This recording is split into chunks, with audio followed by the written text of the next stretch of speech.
Para uma outra leitura dos jornais, convidamos Carlos Melo Brito, pró-reitor para a Inovação e Empreendedorismo da Universidade do Porto. Muito bom dia, obrigada por ter aceitado o nosso convite. Bom dia. E era quase obrigatório que um dos seus temas de leitura e reflexão recaia sobre a notícia que faz hoje a manchete em alguns jornais, do ensino superior. Podemos lê-la aqui na manchete do Diário de Notícias. Só 10% dos profissionais que passaram aos quadros são professores e investigadores, e esta é a realidade também na Universidade do Porto. Sim, é verdade. Antes de mais, muito bom dia a todos. É verdade. Este é um desafio grande que nós temos no ensino superior e há um facto que não podemos negar. Em primeiro lugar, temos um corpo docente relativamente envelhecido e, em segundo lugar, aquilo que chamamos o pessoal técnico é em número insuficiente face ao total de funcionários do ensino superior, quando comparamos com aquilo que é a realidade de outras universidades, nomeadamente a nível europeu. Portanto, eu diria que, claramente, vamos ter de renovar e reforçar o pessoal das universidades. Agora, com quem? Por uma questão de justiça, eu diria, com os precários. Por uma questão de gestão, talvez não necessariamente todos. É preciso ver quais são, efetivamente, as necessidades das universidades. Por uma questão de dinheiro, eu diria, vamos ter que reforçar. Mas o Governo também vai ter que reforçar o orçamento. O sindicato diz que a lei está a ser mal aplicada. É esta a sua percepção? Ou a lei está a ser rigorosamente cumprida, mas de facto não resolve o problema? A lei está, eu diria, está a ser aplicada de uma forma talvez demasiado restrita. Eu percebo que nós vamos ter que reforçar os quadros e vamos ter que claramente integrar mais pessoas. Mas também é um facto. As universidades não podem arcar com o orçamento que têm com a integração de todas essas pessoas. Tem de haver um reforço do orçamento. É fundamental termos mais gente nova, termos mais gente nas carreiras técnicas, mas temos que ter dinheiro para o pagar. E esse é um desafio que eu deixo ao Governo. Mas tem sentido alguma abertura do Governo nesse sentido ou não? Uma abertura tímida. Uma abertura tímida. A verdade é que o reforço do orçamento das universidades tem sido praticamente nulo e ainda por cima temos que considerar que ao longo dos últimos anos tem havido cortes sucessivos nesse orçamento. Agora, por exemplo, com o descongelamento das carreiras, e basta isso, vai implicar um aumento da massa salarial. Logo, maior carga para a universidade, não é? É fundamental que isso ocorra. É uma questão de justiça, é uma questão de gestão. Agora, não pode ser com o dinheiro que tínhamos. Vamos ter que reforçar o orçamento. E esse é um desafio e o Governo tem que assumir esse papel. Muito bem, já vamos regressar a este tema do ensino superior, até para falar dos bons resultados, apesar de todas estas condicionantes que as universidades vão tendo, em particular a Universidade do Porto, mas continuamos por uma leitura ainda mais transversal da imprensa desta manhã.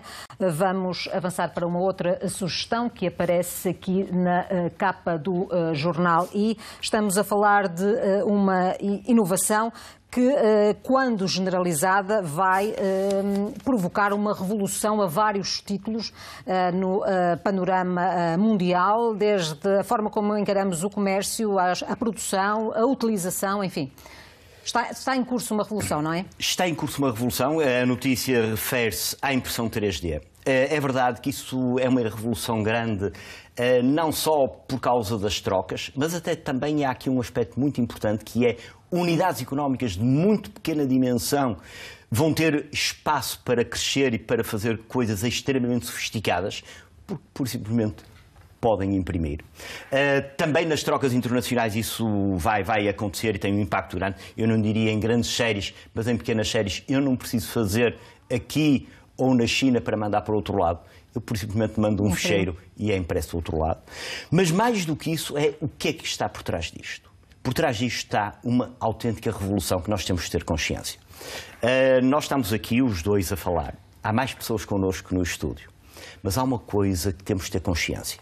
Esta revolução tecnológica, que passa pela internet das coisas, passa pela inteligência artificial, passa, eu diria, pela utilização cada vez mais forte das máquinas e da tecnologia. Isso significa, Sandra, que o seu concorrente, que o meu concorrente, sabe quem são? provavelmente é uma máquina. O que significa que, em termos do ensino superior, nós temos que preparar as pessoas não só do ponto de vista técnico, para a função que vão exercer, mas com outro tipo de competências que são muito importantes. Aquilo que nós chamamos as human skills. É aquilo que é tipicamente humano e que uma máquina não consegue substituir. Criatividade, emoção, ética, valores. Isso, hoje, uma máquina não consegue fazer. Porque aquilo que nós temos que ter consciência é exatamente isto. Em funções cada vez mais qualificadas, na área da medicina, na área da consultoria financeira, na área jurídica, na área da informação, cada vez vão ser preciso menos as pessoas, porque as máquinas fazem isso por nós. E a questão é, como é que eu vou ser competitivo num mundo em que as máquinas me tiram o trabalho? Desta maneira. Capacidades humanas. Temos que ser humanos. Deixe-me perguntar-lhe se na universidade já há essa preocupação, isto é, se os programas, se a forma de ensino, se os modelos já estão adequados a esta nova realidade. Eu devo dizer que com o processo de Bolonha, que tanto se falou, agora fala-se menos, enfim, porque ele já está, eu diria, praticamente implementado, houve uma tónica muito forte naquilo que se chama o desenvolvimento de competências. Até aí o ensino assentava muito na transmissão de conhecimentos, no saber. Bolonha veio-nos fazer uma grande revolução, o saber fazer. E começou a abrir a porta para um campo hoje que é muito grande, que ainda há eu diria, um trabalho enorme pela frente, que é a questão das atitudes. Nós estamos a fazer isso na universidade, com os nossos docentes, com o pessoal de carreiras, do pessoal técnico. Estamos a fazer isso ao nível dos estudantes. É verdade, mais ligados às áreas que têm a ver com a gestão, porque entra dentro daquilo que nós chamamos as soft skills. Mas isso tem a ver com a atitude. Nós estamos nesse campeonato, mas ainda há um trabalho grande a fazer. Eu diria, quando digo nós, digo a Universidade do Porto, as universidades portuguesas, é um desafio grande para qualquer universidade. Eu mesmo hoje, para tirar uma licenciatura, eu provavelmente até nem preciso ir a uma universidade. Apenas através da internet, com os melhores professores e ainda por cima com uma marca de uma universidade prestigiadíssima, eu tiro uma licenciatura em casa. E esse é um desafio que nós temos. É fazer com que as pessoas não fiquem só em casa a olhar para uma máquina. É um desafio para todos nós.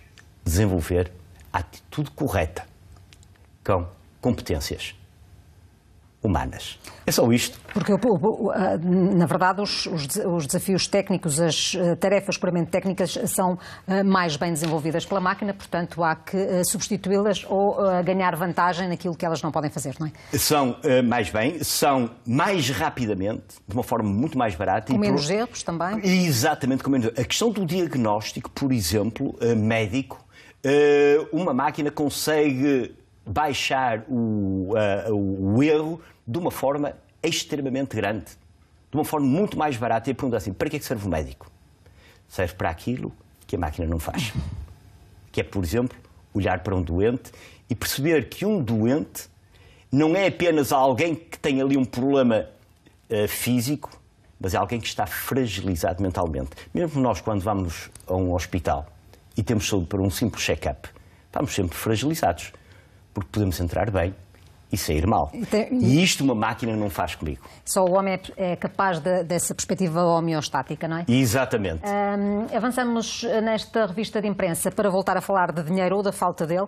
É um dos temas que vem destacado no Jornal Público, tem a ver com a distribuição de apoio às artes.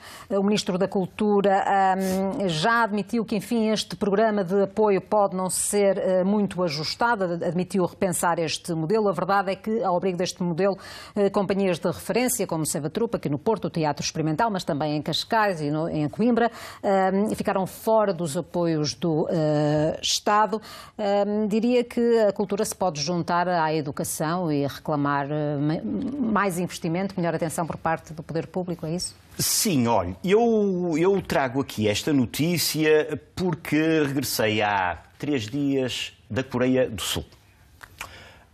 Estive lá a convite do governo coreano, fazia parte de uma delegação de pessoas de 13 países diferentes, e há uma coisa que é absolutamente claro naquilo que é a política cultural de um país como a Coreia do Sul.